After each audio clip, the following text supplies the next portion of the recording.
이 시간 수요 예배 자리 가운데 함께 하시는 모든 교우들, 또 가정에서 영상으로 함께하는 우리 모든 교우들에게 이 시간 말씀의 크신 은혜의 역사가 함께 하시기를 예수 이름으로 축원드립니다. 봄이 오는가 싶더니 다시 한겨울로 돌아간 듯합니다. 어제 오늘 제법 눈이 이곳저곳에서 많이 내렸고, 그래서 많은 분들의 옷차림도 다시 한겨울로 돌아간 듯한 그런 모습이 되고 있습니다. 그러나 봄은 기어이 우리에게 올 것이고, 그 따사로운 햇살로 인하여 다시 이 땅 기지개를 펴게 될 것입니다. 우리 삶의 자리마다, 또 우리 교회 예배 시간에도, 우리의 모든 사업의 장마다 그렇게 기지개가 펴지시기를 예수 이름으로 축원드립니다. 저는 어제 제 아들을 양주에 있는 이제 신병 훈련소에 내려놓고 아내랑 돌아왔는데요. 아들을 내려놓고 발걸음을 돌리는데 보물을 내려놓고 온 것 같은 그런 생각이 들더라고요. 나라에다가 네 아들을 내놔야 한다고 하는 것이 참 너무 아깝다 하는 생각도 들고, 그런 마음이 많이 들었습니다. 그러니까 우리 주님께서 독생 성자를 우리를 위하여 내어 놓으실 때 그 마음이 조금 느껴졌다 하는 그런 마음이 느껴졌습니다. 알다시피 저는 군대를 2번이나 갔다 왔고, 20대 초반에 해병대를 갔다 왔고, 또 30대 초반에 공군 장교로 가서 군 생활을 2번이나 했으며 평생을 있었기 때문에 내가 대신 가서 군 생활을 할 수 있는데 하는 생각도 들었습니다. 대신해 줄 수 있다면 내가 대신해 주고 싶다 하는 마음이 들 정도로 이 아들이 아깝더라고요. 무척 아까웠어요. 근데 우리 하나님께서 그 아까운 아들을 우리를 위하여 내어놓으셨다. 이게 참 신비로운 것이죠. 큰 희생이 아닐 수가 없습니다. 그 사랑으로 우리가 살아있는 것이고 또 살아간다, 구원을 받는다 하는 그 뜻이 깊이 다가왔습니다. 오늘 본문의 말씀은 우리에게 몇 가지를 알려주고 있습니다. 그리고 깨닫게 하고 있습니다. 그것은 죄의 무서움에 대해서, 또 한 가지는 정죄의식에 대해서, 그리고 세 번째는 압도적인 하나님의 은혜가 우리에게 있다는 그것을 우리에게 말씀해 주시면서 이렇게 삶을 디자인할 것을 우리에게 말씀해 주고 있구나 하는 그런 깨달음을 받습니다. 첫 번째는 사람은 죄로 인해 망한다는 것입니다. 이것이 성경이 우리에게 가르쳐 주는 바예요. 죄로 인하여 사람은 망가진다. 우리는 죄를 가볍게 생각할 수도 있는데요. 그러나 죄가 사람을 망가뜨립니다. 망하게 하는 거죠. 사람은 잘 살고 못 살고의 기준이 소유에 많고 적음에 있다고 생각해요. 돈이 많고 적음, 이것이 잘 살고 못 살고의 기준이라고 보고 있는 거죠. 하지만 소유가 적은 사람 중에도 행복한 삶을 사는 일이 참 많고, 돈이 많고 소유가 많다 할지라도 불행한 사람들도 참 많다는 것을 우리가 알 수가 있습니다. 그러니까 소유가 적은 사람 중에도 행복한 사람이 있고, 소유가 많은 사람 중에도 불행한 사람이 있다는 거죠. 단순히 돈의 많고 적음에 따라서 행불행이 결판나는 건 아니다라는 것입니다. 그래서 우리는 성경에서 그 이유를 찾아야만 되는데요, 성경은 우리가 잘 살고 못 살고, 행복하게 살고 불행하게 사는 그 이유에 대해서 분명히 말씀해 주는데, 그것은 죄 때문이다 말씀합니다. 로마서 6장 23절을 같이 한번 보겠습니다. 자, 시작. 죄의 삭은 사망이요 하나님의 은사는 그리스도 예수 우리 주 안에 있는 영생이니라. 죄로 인하여 망가진다, 망한다라는 것을 말씀하고 있고요. 야고보서 1장 15절 보니까 이렇게 말씀해요. 욕심이 잉태한즉 죄를 낳고 죄가 장성한즉 사망을 낳는다라고 말씀해 주고 있습니다. 이 죄에 대한 간단 명료한 선언이지만 죄가 무엇인지 우리에게 분명하게 말씀해 주고 있습니다. 그러니까 죄가 불행한 삶의 원인이다, 뿌리다, 이것을 말씀해 주고 있는 거예요. 최근 이 배구계, 이 프로 배구계에서 슈퍼스타였던 이 쌍둥이 자매가 학교 폭력 때문에 망신창이가 되었습니다. 그동안의 명예, 그동안의 인기, 그 배국에서 퇴출시킬 그런 분위기까지 조성될 정도로 어려움에 처해 있는 것을 보게 됩니다. 그야말로 배국애가 지금 쑥대밭이 되어버린 것이죠. 어렸던 시절, 아직 중학생 때였을 때 지은 그런 폭력, 죄가 설마하니 최고의 전성기를 누리고 있는 이때에 이렇게 인생을 망가뜨릴 수가 있는가 싶을 생각을 가질 정도로 어려움에 처해 있는 겁니다. 그런데 죄가 얼마나 무서운 것인지 우리에게 지금 자세하게 알려주고 있는 하나의 일화가 되겠죠. 이 죄의 결과를 어떻게 이해할 수 있을까요? 저는 교통사고로 이해할 수 있다고 생각해요. 음주운전을 하면 안 된다라고 하는 것을 알지만 그걸 가볍게 생각해요. 나는 괜찮아, 난 이거를 넘어설 수 있다라고 생각하고 음주를 하고 자동차를 몰고 갑니다. 그러다가 가속을 하고 정신이 오락가락하면서 때로 역주행을 하고 아니면 딴 차와 추돌을 해가지고 죄 없는 사람도 다치게 만들고 자기도 다치고, 그리고 그 일대는 그냥 교통이 엉망이 돼가지고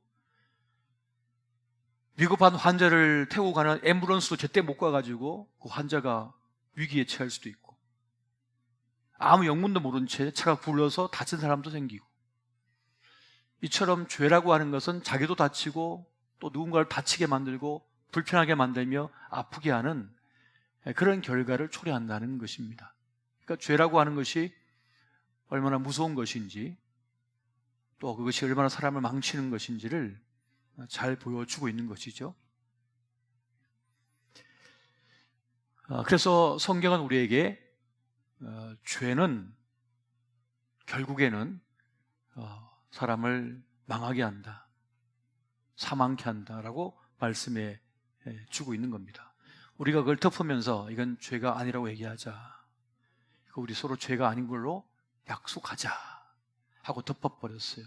그런데 이 지뢰가, 이 포탄이 말이죠, 잘 덮어서 괜찮은 줄 알았는데 비가 오고 바람이 불고 또 사람이 그쪽에 뭐 일을 하고 하다가 흙이 깎여 나가요. 그리고는 밖으로 도출된 거예요. 근데 누가 모르고 그걸 밟았다. 그러면은 촉발돼가지고 폭발해 버리는 것이죠. 그러니까 죄라고 하는 것은 근본적으로 해결하지 않으면 언젠간 폭발해 버린다는 것이죠. 주님은 이 죄의 결과를 너무 잘 아시기 때문에 반드시 죄는 해결되어져야 된다고 말씀하시는 겁니다. 또 한 가지가 있습니다. 그것은 오늘 본문의 말씀을 통해서 정죄의식을 또한 우리에게 보게 만드십니다. 그러니까 정죄의식 때문에 사람은 또 서로 아프게 한다는 거죠. 오늘 본문에서 예수님은 정죄에 대해서 지금 말씀하고 있는 거예요. 너희 중에 죄 없는 자가 치라, 죄 없는 자가 먼저 치라라고 말씀해 주고 있습니다. 이 말을 들었던 사람들이 돌을 들었던 손을 설그머니 내립니다. 그리고 돌을 내려놓고 하나둘씩 떠나가 버립니다. 주님의 말씀은 그들로 하여금 그 가늠하다 잡힌 여인을 바라보던 그 정죄의 눈을 돌이켜서 자기를 보게 만든 거죠. 그래서 자신의 죄를 돌아보게 만들었습니다. 우리 주님의 말씀이요. 자신의 죄를 직면하자 이들은 그 자리를 떠나고 말았습니다. 주님은 우리에게 거울과 같은 존재예요. 주님 앞에 서면 우리 죄가 드러납니다. 주님의 그 빛 아래 들어가면 우리 옷에 묻어있는 죄의 얼룩이 드러나게 됩니다. 죄악 덩어리가 드러나게 되고, 그래서 자기를 자각하게 되는 거죠. 그래서 누군가를 정죄하려던 것을 멈추게 됩니다. 자기 죄가 더 큰 것임을 깨닫기 때문에 그렇습니다. 그런데 제가 이 신앙생활을 이렇게 하다 보면, 목회를 하다 보면 세상 사람보다 우리 그리스도인들이 교회 안에서도 용서하지 못하는 것을 더 많이 봅니다. 세상 사람들은 그저 술 한잔 마시면서 그냥 풀면 그만인데, 이 예수 믿는 사람들은 안 풀어줘요. 끝까지 가지고 가요. 그리고 안 잊어먹어요. 그래서 교회 안에서 용서가 더 어렵다는 말이 있습니다. 왜 그럴까요? 그 이유가 무엇입니까? 우리의 기대치가 높기 때문입니다. 우리의 기대치가 너무 높은 거예요. 세상 사람들은 술 한잔 같이 먹으면서 서로 죄인인 걸 알아요. 서로 문제 많은 걸 알아요. 너도 문제 많고 나도 문제 많고 똑같이 그러면서 그냥 넘어가 버려요. 그런데 우리가 신앙생활 오래 하다 보니까 어느 정도의 신앙을 유지하며 살아야 되는지 압니다. 또 말씀을 많이 배웠어요. 그러다 보니까 기대 수준이 높아요. 그러니까 눈에 안 차는 거예요. 사랑해야 되는데 사랑이 없네. 용서가 없네. 이 봐주는 법이 없네. 열정이 없네. 하면서 용서를 못해요. 넘어가지 못하는 거예요. 그럼 본인은 대단한 의로움인가? 그렇지도 않아요. 그냥 눈만 높은 거예요. 눈만 높아져 가지고 배운 건 있다 보니까 보이는 거예요. 그 보인 것을 감사 안아주고 용서해주고 해야 되는데 그걸 정죄해버리는 것이죠. 그런데 오늘 주님께서는 그 정죄하는 자들에게 너 자신을 보라고 말씀하신 겁니다. 죄 없는 자가 먼저 치라. 그 말씀에 자기를 돌아보니까 자기도 죄가 가득하거든요. 그래서 돌을 잡았다가 내려놓은 겁니다. 지금 우리가 사는 시대에는 정죄의식이 참 많습니다. 나는 달라라고 하는 그 의식 속에 각자의 법전을 가지고 누군가를 함부로 정죄하고 있는 듯한 모습을 우리가 종종 보게 됩니다. 여러분, 인간은 하나님이 아니잖아요. 우리 모두는 죄인이거든요. 그래서 연약해요. 허물이 많은 거예요. 모든 것을 정확하게 볼 수가 없습니다. 일면만 보는 거예요. 한 단면만 볼 뿐인 거예요. 다 알지 못합니다. 그런데 마치 일부분을 보고서 다 아는 것처럼 생각하고 판단하는 경우가 얼마나 많은지요. 그래서 우리는 나는 틀릴 수 있다, 내가 잘못 볼 수도 있다라고 하는 것을 항상 인정하고 살 필요가 있습니다. 왜요? 최종 판단은 하나님께서 하시기 때문에 그렇습니다. 로마서 2장 1절에서 2절 말씀 보면 이렇게 말씀을 합니다. 그러므로 남을 판단하는 사람아, 누구를 막론하고 내가 핑계하지 못할 것은 남을 판단하는 것으로 내가 너를 정죄함이니 판단하는 내가 같은 일을 행함이니라. 이런 일을 행하는 자에게 하나님의 심판이 진리대로 되는 줄 우리가 아노라.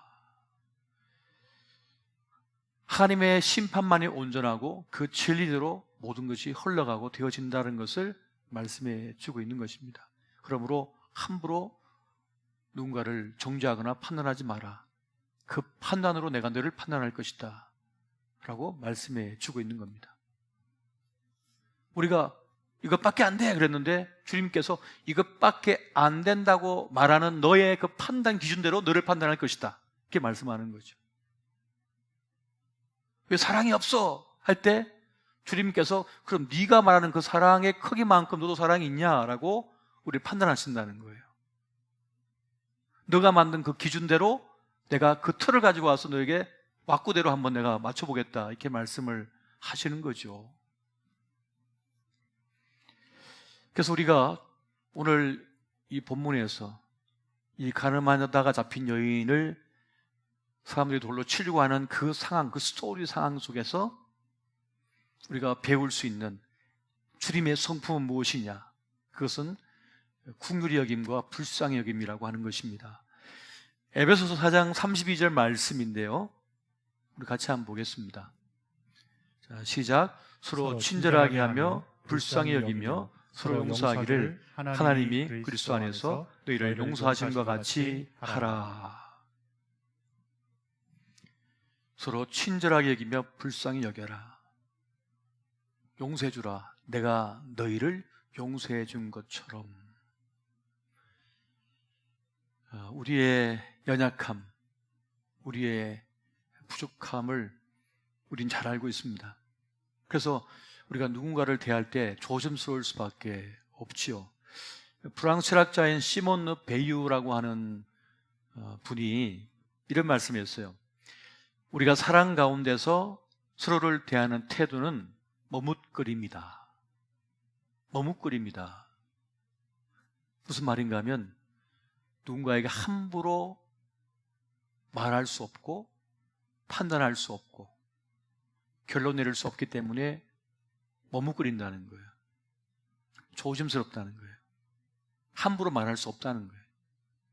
누군가에 대해서, 어떤 가정에 대해서, 또 누군가의 자녀에 대해서도 함부로 말할 수 없다. 이 조심스러운 머뭇거림, 이것이 진실한 사랑을 가진 자의 모습이라는 것이죠. 우리는 나 자신도 실수할 수 있고 오리를 범할 수 있다라고 하는 사실을 알아야 된다.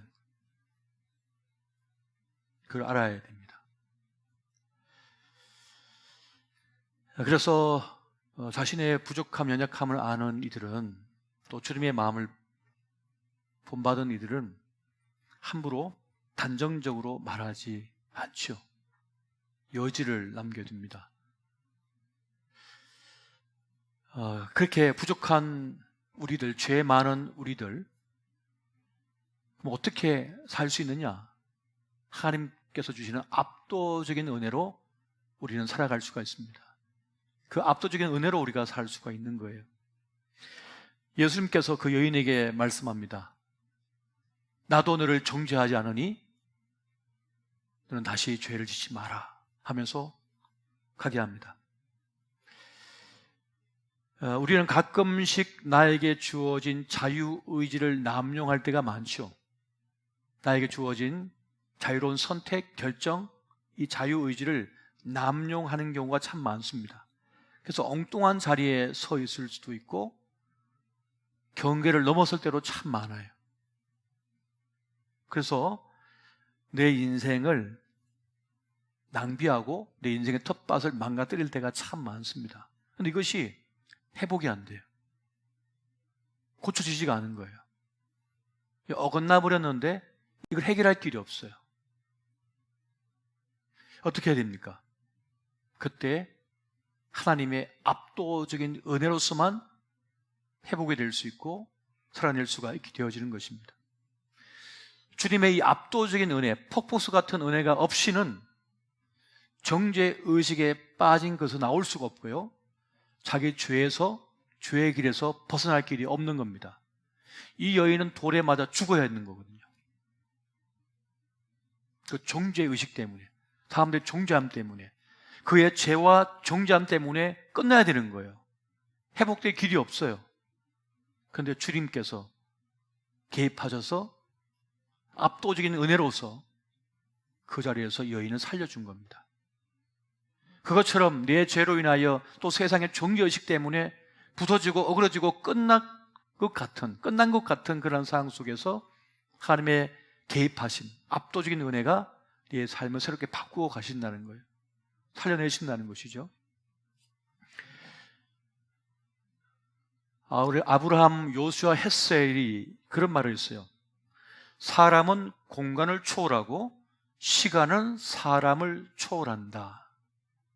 근데 제가 여기서 한 가지 더 덧붙이고 싶은 말이 있어요. 하나님은 모든 걸 초월하신다.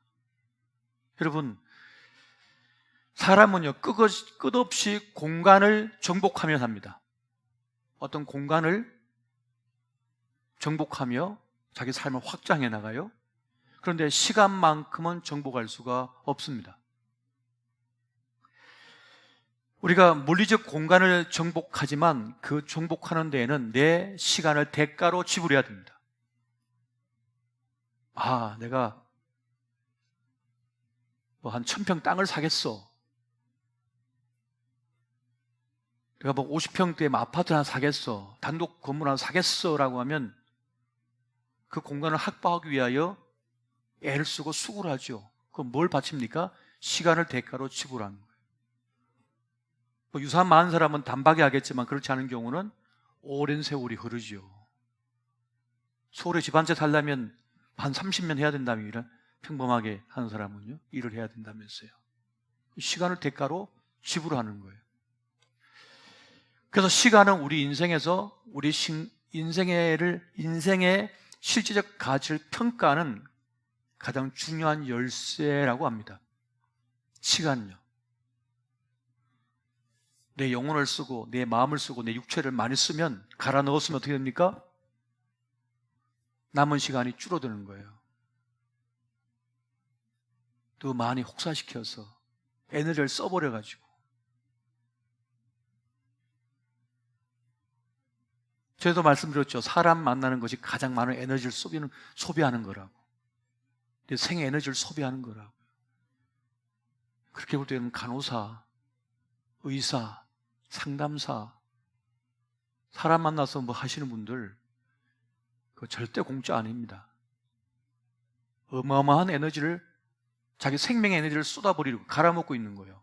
갈아주고 있는 거예요. 계속해서. 절대 공짜 아니란 말이에요. 우리 주변에 백만장자가 있습니다. 억만장자가 있습니다. 이젠 조만장자가 있다고 그러더라고요. 그런데 여러분, 그들은 재력이나 기술이나 권력적인 면에서는 거인이지만 시간적인 면에서는 우리가 똑같습니다. 우리가 다를 바가 없어요. 이건희 회장 지금 몇 살까지 사시다 가셨어요, 지금. 유명한 스포츠스타, 가수들 도대체 몇 세까지 사시다 가셨냐고요. 시간 앞에서는 별 차이가 없어요. 그래서 카르페 디엠, 오늘을 잡아라 라고 하는 말이 있는 겁니다. 자, 그럼 우리에게 주어진 이 삶의 시간을 우리 인생을 어떻게 디자인하며 살아야 될까요? 요한복음 8장 12절 말씀 같이 한번 보겠습니다. 자, 시작. 예수께서 또 말씀하여 이르시되 나는 세상의 빛이니 나를 따르는 자는 어둠에 다니지 아니하고 생명의 빛을 얻으리라. 아멘. 예수님을 따르고자 따른다면 어둠에 다니지 않게 될 것이다. 그러니까 예수님을 따르면, 그러니까 예수님이 가치예요. 절대 가치. 예수님이 우리 인생의 절대 법이에요. 그 주님을 따르면 어둠에 다니지 않는다. 빛의 길로 간다는 거죠. 죄의 유혹도 많고 정죄가 많은 세상 속에서 나를 지키고 내 삶을 빛으로 채울 수 있는 그 길은 바로 주님을 따르는 것이다. 예수님을 따르는 것이다 라고 말씀하고 있습니다. 민수기 5장에 보면 그런 법이 있어요. 의심의 법이라고 하는 것이 있어요. 의심의 법은 이러하니라 라고 말씀하는 게 있어요. 그것은 남편이 아내를 볼 때 내 아내가 부정한 것 같아요 하면서 재판을 거는 거예요. 증거는 없어. 그런데 남편의 상상 속으로도 내 아내가 부정한 것 같다, 의심이 되면 재판을 걸 수가 있는 거예요. 이게 문제가 있는 게, 여자는 남편을 못 거는데 남자는 여자를 걸 수가 있네. 이게 남성 중심의 사회로 그동안 흘러온 이 지구촌의 이 세계사의 악습 가운데 하나와 같은 거죠. 그런데 보세요. 자세히 보세요. 그렇게 해서 재판을 걸어오면 제사장은 어떻게 하냐면 토기에 물을 담습니다. 그래서 물을 담아요. 그리고는 거룩한 성막 바닥에 있는 티끌을, 재 같은 티끌을 모아서 이 물에다가 넣어요. 그냥 막 흔들어 가지고 여인에게 먹입니다. 그래서 그걸 먹고 나서 죄가 있으면 너쪽 다리가 마르고 배가 부풀어 올라서 죽어요. 죄가 있으면 그렇게 죽는 거예요. 여러분, 티끌을 갖다 물에 넣어서 흔들어서 마시면 죽을까요? 살까요? 보통 안 죽죠. 배가 좀 아프다 말겠죠. 뭐 죄를 좀 해가지고 집어넣는데 마시는데 죽겠냐고요.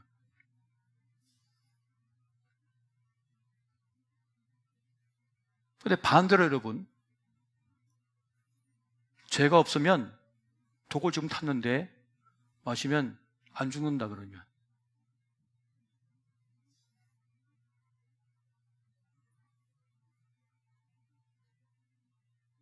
기적이 일어나야 되는 거 아니에요.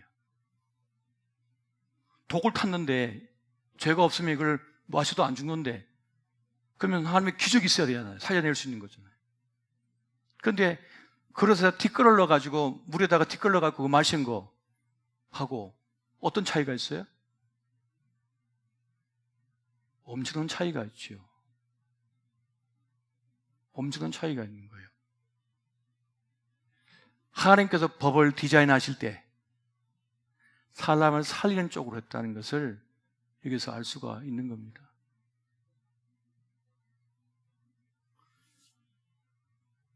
독을 탔는데 아내가 의심스럽다고, 자, 당신 죄를 안 졌으면 이 독을 탔는데 마셔도 안 죽을 거야. 그리고 이 독탄 물을 마셨는데 아내가 죽었어요?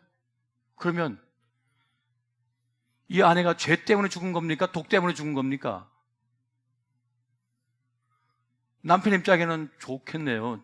새 장가 가면 되니까. 그런데 그렇게 법을 만든다고요. 인간들이. 악한 인간들이. 사자굴에다 사람을 던지면서 만약 네가 죄가 없다면 저 사자에게 안 물려 죽을 거야 하고 던진다 생각해 보세요. 근데 그런 식으로 법을 만들 수 있다는 거예요. 인간의 악마성이 말이죠. 그런데 주님께서는 어떻게 법을 고안하신 겁니까? 지금 디자인하신 겁니까? 여성을 살리는 방향으로 이 법을 고안하셨다는 거예요. 디자인하셨다는 거예요. 하나님께서 억울한 인생에 없도록 하셨습니다. 죽음이 없도록 하기 위하여 살리는 식으로 법을 디자인하신 거예요. 살리는 식으로. 그런데 사람들이 그것을 악용해서 문제가 되는 거죠. 로마서 8장에 보면 이런 말씀이 있습니다. 그러므로 이제 그리스도 예수 안에 있는 자에게는 결코 정죄함이 없나니 이는 그리스도 예수 안에 있는 생명의 성령의 법이 죄와 사망의 법에서 너를 해방하였습니다. 주의 이름을 부르는 자에게는 구원이 임한다라고 주님께서 말씀하셨어요. 주님의 이름을 부르기만 해도. 이게 사람을 죽이는 법입니까? 살리는 법입니까? 살리는 법이죠. 얼마나 구원을 쉽게 만드신 거예요, 주님께서. 가난하게 만드신 거예요. 그래서 실제로 십자가의 한편 강도가 주님 나라에 임하실 때 나를 기억해 주십시오라고 구했을 때 주님께서 너도 나와 함께 낙원이 있으리라 하면서 그냥 받아주셨잖아요. 이게 살리는 법 아니에요? 거기서 너 십계명 외워봐, 사도신경 외워봐, 안 따지시는 주님께서 주의 이름을 부르는 자에게는 구원이 있으리라 말씀하신 거란 말이에요. 자, 그러면 어떻게 우리 삶을 디자인하며 살아가야 됩니까? 모든 일을 살리는 방향으로, 모든 이들을 용서하는 방향으로, 모든 이들이 실수를 봐주는 방향으로 교회가 가야 된다는 겁니다. 이것이 주님께서 원하시는 거예요. 그런데 바리새인과 서기관들은 어떻게 했죠?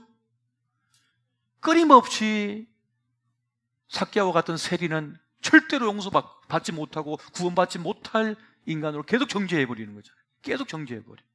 주님을 못 만나게. 기회조차 주지 않으려고 하는 그런 모습을 누가 보이고 있습니까? 말씀을 잘한다는, 법을 연구한다는 서기관들, 거룩하다는 이 바리새인들, 제사장들이 더 그렇게 하나님의 법을 가지고 더 고통스럽게 만들면서 하나님께 가까이 나오지 못하게 막아버렸다는 거예요. 그래서 주님께서는 대노하신 거잖아요. 분노하신 것이었잖아요. 안식일의 그 규례를 가지고 정죄하는 데 사용해 먹었잖아요.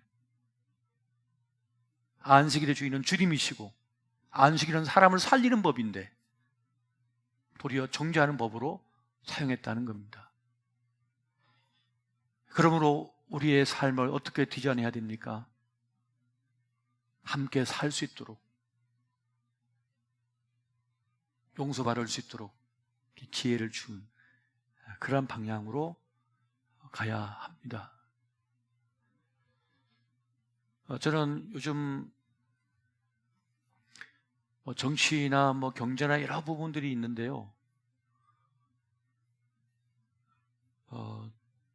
물론 우리가 많이 부족한 면도 있지만 잘한 면도 많다고 생각해요. 우리나라가 이 짧은 기간 동안 선진국이 될 수 있었던 것도 그렇고, 그 이만한 성과를 이룰 수 있는 것은 우리의 아버지 세대, 어머니 세대의 희생과 헌신, 수고 때문이에요. 그냥 된 게 아니잖아요. 그냥 이렇게 됐겠습니까? 한강의 기적이? 또 우리 한국교회가 이만한 성장 그냥 됐겠나요? 이전 세대의 헌신과 수고와 땀 흘림, 피 흘림을 통해서 세워진 거란 말이죠. 그래서 우리가 서로 너무 정죄하지 말았으면 좋겠다. 너무 깎아내리지 말았으면 좋겠다. 서로를. 그런 마음이 많이 듭니다. 왜냐하면 안 그래도 이 민족은 상처가 많은 민족이거든요. 할이 많은 민족이에요. 아픔이 많은 민족이에요. 그래서 우리에게 주어진 이 생애 시간이 길지 않으므로 우리가 서로 용서하고 사이좋게 용서해주고 기도해주고 축복해주며 그렇게 살았으면 참 좋겠습니다. 여러분, 가족들도 마찬가지고요, 부부간에도 마찬가지고, 형제간에도 마찬가지고, 교우들끼리도 마찬가지입니다. 서로 위해서 기도해주고 품어주고 그렇게 나갔으면 좋겠습니다. 이 은혜가 함께 하시기를 예수 이름으로 축원드립니다.